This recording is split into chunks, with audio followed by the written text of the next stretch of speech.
नमस्कार, मी ज्योती विश्वास.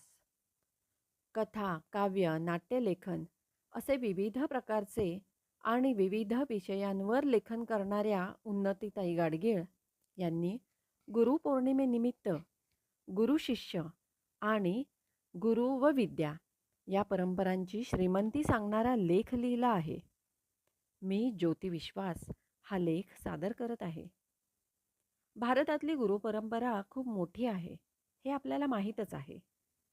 गुरूंची नावे व त्यांचे त्या त्या विषयातले ज्ञान याची माहिती या लेखामधून मिळते. उपनिषदांवरून गुरुकुल पद्धती आली. एकेका ऋषींचे आश्रम एक एक विद्यापीठ होय.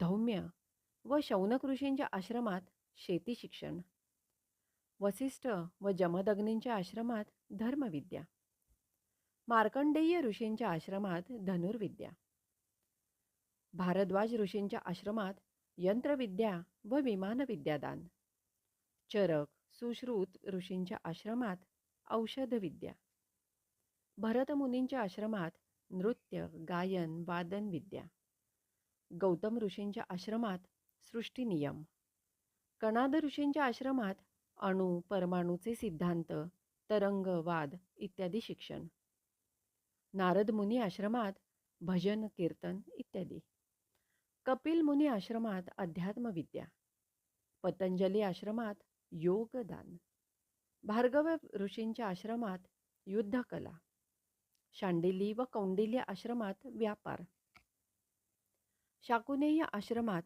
पक्षी प्राणी निसर्ग इत्यादी, वात्सायन आश्रमात कामशास्त्र शिक्षण, कौशिक व मारीच आश्रमात नौका व समुद्रविद्या. अनेक आश्रमांतून 14 विद्या व 64 कलांत निपुण करून अति कडक परीक्षा घेत असत. गुरुकुलात विद्या फुकट असे, पण सेवा, स्वावलंबन, कडक नियम, उच्चार, विचार, तात्विक व प्रात्यक्षिक, पक्की बैठक, आरोग्य, व्यायाम, आहार, विहार इत्यादी बाबत कडक नियम, नियोजन आणि नियंत्रण पाळावंच लागे. देशप्रेम, वर्तनशास्त्र यावर भर असे. सात्विकता, बहुगुण संपन्नता आपोआप मिळत असे. आज आपण वरील सर्व गुरूंना मनोभावे शतनमन करूया. हा लेख उन्नतीताई गाडगीळ यांनी उपनिषदांवरून वेचला आहे. तर मंडळी, हा लेख आणि या लेखातली माहिती आपल्याला नक्कीच आवडली असेल.